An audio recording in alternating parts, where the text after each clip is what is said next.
10:37 على ميد راديو الإذاعة القريبة منكم. لقاءنا بكم مستمعينا مازال مستمر دائما من خلال فقراتنا المتنوعة اللي كلها إفادة، ونتمنى أنها تنال إعجابكم. وكنشكروا كل المستمعات اللي تيبغيو يشاركوا معنا في الفقرة ديال شيوات لاله مولاتي ويعطيونا أهم الاقتراحات. كنوجه لهم تحية كبيرة، وأكيد على أنه رحنا كنسقلوا كل أرقامكم الهاتفية، وإن شاء الله في الأسابيع المقبلة بإذن الله غادي نسقوا معكم باش تشاركوا معنا وتفيدوا المستمعات. وتحية لكل المستمعات اللي تتواصلوا معنا عبر الاس ام اس للرقم 5080. غادي نمشيو مباشره عند ساميه شهامات من تيزنيت اللي غتشارك معنا اليوم باقتراحات جديده. الو السلام عليكم. وعليكم السلام ورحمه الله. ساميه لاباس عليك؟ الله يبارك فيك اختي. الحمد لله. الله يبارك فيك، مرحبا بتواصلك معنا. مرحبا ساميه. الله يبارك فيك اختي. اييه اختي نبداو على بركه الله. تفضلي. اولا بعدا بغيت نبلغكم باللي الراديو راه تقطع عنا هنا في تيزنيت. رحنا على علم. اييه اختي صافي عطاوني الناس وشحال من وحده قالتها لي باش نبلغكم. شكرا لك بزاف. وغي يعني دابا الفريق التقني الحمد لله راه كاين تما، وان شاء الله يكون خير باذن الله. الله يبارك. تسمعونا عما قريب ان شاء الله. نبداو بالفطيله ديال الدجاج بالكراميل ان شاء الله. بسطيله ديال الدجاج بالكراميل. الكراميل بلا بيض، هذه بحال البسطيله العاديانات ولكن عندها اضافات. حنا نتبعوا معك ساميه، تفضلي الطريقه. عندنا جوج دجاجات متوسطين ومقطعين. كنحيدو لهم الجلده، صافي كندير لهم الملحه، معلقه صغيره ديال العطريه ديال الدجاج، وثلاثه د الحبات ديال المسكه الحره مدقوقين، نص معلقه صغيره ديال البزار، معلقه صغيره ديال القرفه مطحونه، معلقه كبيره ديال السمن يكون عادي ما يكونش حار، شويه ديال الزعفران شعره، ثلاثه ضريفات ديال الثومه، زوج معالق صغار ديال السكنجبير، وكاس صغير ديال الماء. هاد الشيء كلشي كنفرملو فيه الدجاج.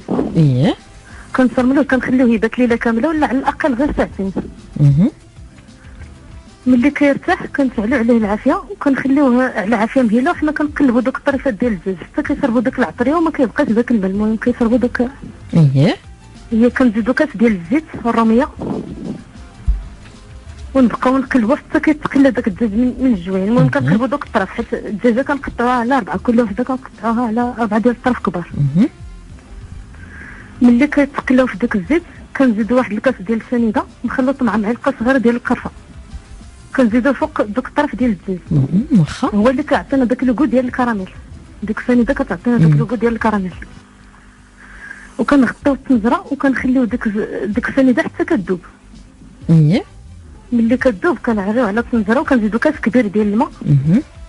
وكنخليو الدجاج يطيب مزيان بحال الطريقه العاديه ديال الدجاج. واخا.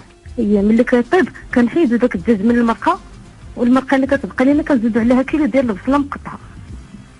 هذيك المرقه كتبقى معلكه ياك بداك الكراميل. كنزيدو عليها داك كيلو ديال البصله مشلضه، والبصله راه كتطلق مزال الماء ديالها وكنخليوها حتى كتعسل. كتعسل مزيان وكتولي قهويه، وداك الدجاج كنفرتوه وكنزيدو على داك البصله ملي كتعسل ملي كتوقف. هذه الطبقه الاولى ديال البصله. كندوزو للطبقه الثانيه فيها 200 غرام ديال البرقوق، داك الكحل كيكون مرطب في الماء يكون سخون، ما كنسلقوش غير كنرطبوه في الماء غليان. وكنقطعوه كنحيدو ليه العظم ديالو كنقطعوه. كناخدو 200 غرام ديال المشماش يابس حتى هو كنرطبوه في الماء حتى هو وكنقطعوه. عندنا قشور ديال الليمون معسلين اختياريين، اللي بغى يزيدهم اللي ما بغاش كيكتفي غير بالبرقوق والمشماش. واخا. و200 غرام ديال القرقاع مقطع كنهرسوه غير بيدينا. يعني البرقوق والمشماش والقرقاع مهرمش، ولكن هنا القشور ديال الليمون معسلين. و200 غرام ديال اللوز يكون مقلي ومهرمش. اللوز كذلك مقلي ومهرمش. واخا. كنقلوه وكنهرمش. وعندنا النص ديال علبه ديال الحليب المركز اللي كيتباع على شكل كراميل. كيكون واجد، وجوج معالق كبار ديال الزبده. هذه الطبقه الثانيه. كناخذوا الطريقه ديالنا، كناخذوا داك 200 غرام ديال البرقوق و200 غرام ديال المشماش وجوج معالق ديال الزبده، كنديروهم في مقله، كنحركوهم هكا، كندوهم وكنجيبوهم حتى كيتعسلوا لينا مع دوك القشور ديال الليمون اللي بغاو يديرهم، اللي ما بغاش كيكتفي غير بالبرقوق والمشماش. ملي كيتعسل داك المسماس والبرقوق كنزيدو داك نص علبه ديال الكراميل و200 غرام ديال اللوز و200 غرام ديال الكركاع اللي كنحيدو من فوق العافيه حتى كنحيدو فوق العافيه كنزيدو اللوز والكركاع وكنحركو كنخلطو مع داك الحليب مركز كراميل. كنخلطوه هو اللي كيعلك لينا دوك الفواكه الجافه. كناخذ الورقه ديال البسطيله كنفرشها عاديه هكا بحال العماره ديال البسطيله. كنفرشها في الصينيه كندهنوها بشويه ديال الزيت ولا شويه ديال الزبده. كنديروا التفريته الاولى ديال البصله والدجاج. كنديروا فوق منها دوك الفواكه الجافه المعسلين اللي مخلطين مع الكراميل. وكنسدو البسطيله عادي كنسدوها عاديه وكندخلوها طيب كندهنوها بشويه ديال الزبده. وكندخلوها طيب في الفران. كتبقى عندنا واحد نص علبه ديال الكراميل اللي بقات عندنا كنستعملو ما كنديروهاش كامله. النص كنستعملو فيه. كناخذ داك نص علبه اللي بقات لينا كنديروها في واحد الكاسرونه مع نص كاس ديال العسل. كنسخنوهم حتى كيوليو بحال شي صوص هكا جاريه شويه. كندهنو الوجه ديال البسطيله ملي كطيب ملي كنخرجوها من الفران وكنديروها في الطبسيل ديال التقديم. كندهنو الوجه والجناب بداك الكراميل اللي بقى لينا مع العسل وكنرصو داك اللوز افيدي. الله يعطيك الصحة. تبارك الله عليك. يعني مختلفة على البسطيلة ديال الدجاج العادية. والبسطيلة الأخرى كيكون فيها اللوز بزاف كثير بحال دابا جوج دجاجات كنديرو كيلو ديال اللوز. هذه فيها كاع الفواكه المشماش والبرقوق والكركاع واللوز. الله يعطيك الصحة تبارك الله عليك. المنظر مختلفة.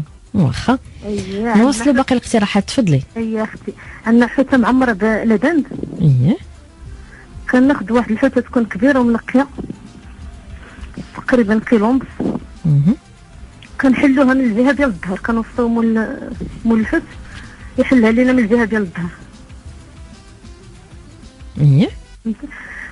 كندهنوها بهذا كنديرو شويه ديال العصير ديال الحامض وشويه ديال الملح وشويه ديال البزر. كنرصو عليها شويه ديال الملح وشويه ديال البزر كنخليوها حتى كنوجدو الحوته.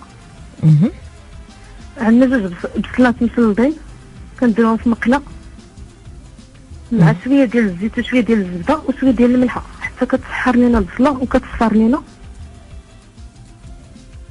كنزيدو صدر ديال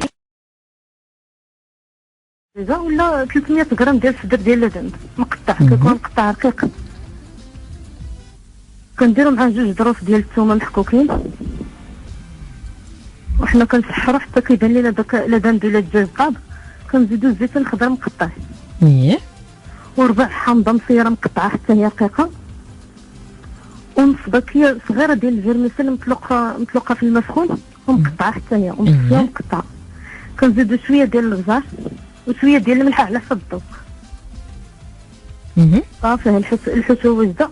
كنعمرو الحوته ديالنا وكنغطيوها بداك الورق الغذائي وكندخلوها للفران. كندخلوها للفران ومره كنطلو داك الورق الا طابت لينا كنوجدو لاصوص بلونش. كاين حك ديال لي شامبينيون دوك المعلبين داك فوق الصغير. معلقه كبيره ديال الزبده شويه ديال الملحه وشويه ديال البزار. كنديروهم في مقله. كنديروا لي شامبينيون في مقله مع معلقه ديال الزبده مع شويه ديال الملحه وشويه ديال البزار. كنديوهم وكنجيبهم واحد 2 دقائق حتى كيتسحروا شويه في الزبده اصلا هما طايبين. وكنزيدو علبه ديال القشده الطريه اللي فيها 200 غرام. في الاول كتسيح لينا داك القشده كتولي بحال الماء. كنحركوها هكا وكنخلطو حتى كتجمع لينا كتعقد كتولي بحال صلصه بيضاء. كناخذوا داك الحوته الا بغينا نحيدو لها القشره الفوقانيه كنحطوها في الطبسيل ديال التقديم. كنحيدو ديك القشره الفوقانيه وكنخويو داك لاصوص بلونش من الفوق. نبدلو شويه دائما ماشي غير الصلصه ديال المطيشه حتى بالصلصه هكا البيضاء كتجي زوينه. اختي الله يعطيك الصحه تبارك الله عليك. ساميه عندنا كيس ديال الدجاج بطريقه مختلفه. بالنسبه للعجينه غنحتاجو 500 غرام ديال الدقيق الفورص 250 غرام ديال الزبده شويه ديال الملحه وشويه ديال البزار وجوج بيضات باش نجمعوا العجينه. بالنسبه للحشوه عندنا بصله كبيره مسلطه صدر ديال الدجاجه مقطع الملحه البزار شويه ديال المعدنوس مقطع شويه ديال الخرقوم الملون غير اللي تلوين. وعندنا الصلصه ديال البيشاميل، نص لتر ديال الحليب، 2 معالق كبار ديال الزبده، 2 معالق كبار ديال الدقيق، شويه ديال الملحه، شويه ديال البزار، وكنسمو بواحد الظرف ديال الثومه كنسمو به لاصوص بيشاميل. والتزيين عندنا فرماج احمر محكوك وورق ديال المعدنوس. هادو التزيين. تفضلي ندوزو الطريقه. بالنسبه للعجينه كنخلطوا الدقيق مع الزبده حتى كيطرملوا مع الملحه والبزار، وكنجمعوا بالبيض 2 بيضات. وبالنسبه للحشوه كنسحروا البصله في شويه ديال الزيت وشويه ديال الزبده والملحه، كنزيدوا الدجاج وكنزيدوا الملحه والبزار والخرقوم،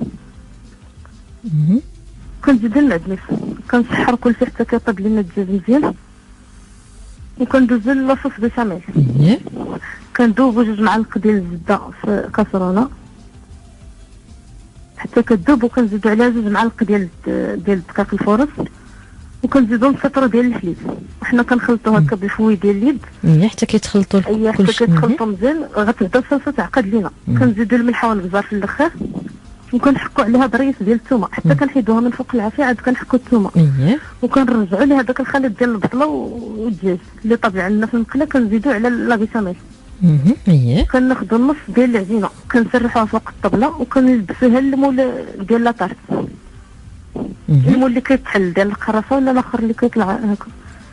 كنديروا النص ديال العجينه كنديروها من التحت، وكنثقبوها بالفرشاط، وكنخويو فيها داك الخليط ديالنا ديال البيشاميل وهذا والدجاج.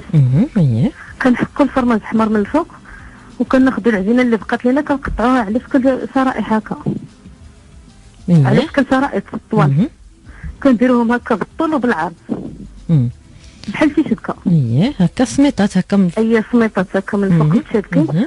وكنديروا هذا كنقطعوا العجينه، كتبقى لنا شويه ديال العجينه كنسرحوها وكنقطعوها بشي قطعات تكون على شكل ورده ولا هذا التزيين. اختياري كنزينوا بها دوك الجناب ديال السماطي. الله يعطيك الصحه.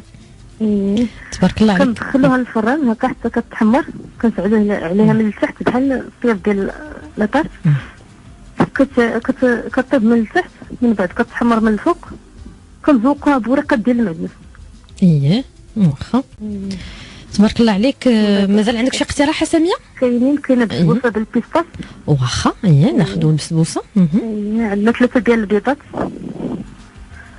كاس ديال السنيده، وكاس ديال الزيت، كاس ديال الكوك، كنعبروا بالكاس ديال العنبه. عندنا معلقه صغيره ديال الروح ديال البيستاش، داك المركز اللي كيكون ثقيل اللي فيه اللون وفيه اللون. يعني ماشي دوك القرعات الصغيورين. لا هذا كيتباع بالعبار، تيكون بالعبار، يعني ممكن يعطيك 5 دراهم فما فوق. تيكون فيه اللون اخضر وحتى النكهه. كنديروا خماره واحده وكاس ونص ديال السميده رقيقه. نعاود المقادير اختي الا سمحتي. بسبوسه بالبيستاش. تفضلي.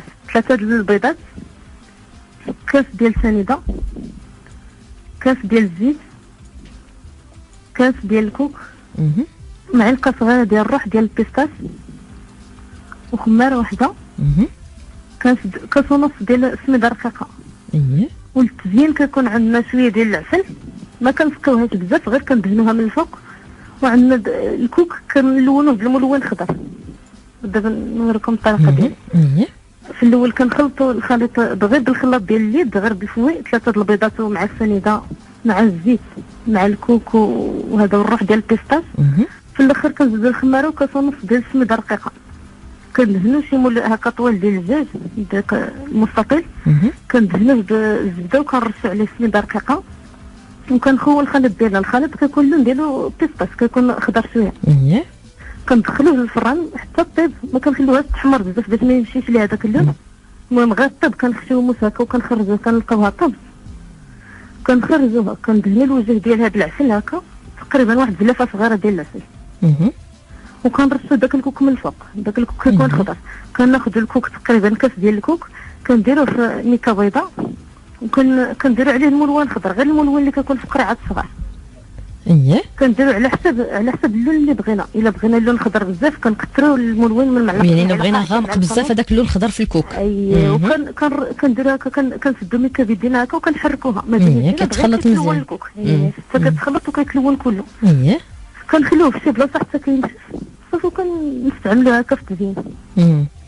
ملي كندهنو داك العسل كنرشو الكوك مزيان وكنخليوها تبرد وكنقطعوها. واخا يعني هذاك الكوك من بعد ما لونا بداك الملون الاخضر، يعني ما كنديروش البسبوسه ويطيب معها حتى كتطيب ونخرجوها عاد نزينوا بها. اختي حتى كطيب. اصلا البسبوسه كيكون اللون ديالها خضر وداك الكوك حتى هو خضر من الفوق. واخا تبارك الله عليك. كاب كيك مازال واخا نختموا بهم. نختموا بهم ان شاء الله. اللي كاب كيك بالكريم عندنا 100 غرام ديال الزبده في المقادير، 100 غرام ديال الشوكولاط كحل ديال الحلوى، 3 ديال البيضات، 100 غرام ديال السنيده، 1 ساشي ديال الفاني، معلقه صغيره ديال الخل، و120 غرام ديال الدقيق، وخماره واحده ديال الحلوى. وعندنا نص معلقه صغيره ديال محسن الخبز الا ما كانش ما كيضرش. الطريقه كندوبوا داك 100 غرام ديال الزبده مع 100 غرام ديال الشوكولاط كحل في بامافي وكنخليوه يدفى. في الخلاط ديال العصير كنديروا 3 ديال البيضات ومع 100 غرام ديال السنيده، ساسي ديال الفاني، وكنزيدوا داك الشوكولاط والزبده مذوبين كنزيدوهم وحنا كنخلطوا. كنزيدوا معلقه صغيره ديال الخل، وفي الاخر 120 غرام ديال الدقيق والخماره ومحسن الخبز كنزيدوهم هادو غير بمعلقه وكنخلطوا. واخا كنديروا الخليط ديالنا في دوك الاوراق ديال المادلين، كنعمروا غير حتى النص وكندخلوهم يطيبوا الفران. هذوك الورقات ديال المادلين كويرطات كديروهم واش كديروهم مباشره في الفران ولا كديروهم في هذوك المول؟ كنديروهم في المول باش كيحافظوا غير على الشكل. هي الا كانوا دوك القاصحين حتى على حسب عاوتاني. الا كانوا دوك القاصحين كديرهم ديريكت في الطاوه. كاين الكاب كيك ديال السيليكون. واخا كنزينوا بالشونتيم اللي كيبردوا لنا لي مادلين. كناخذوا الشونتي طالعه يا اما ديال الغبره يا اما الاخرى لا كريم فريش.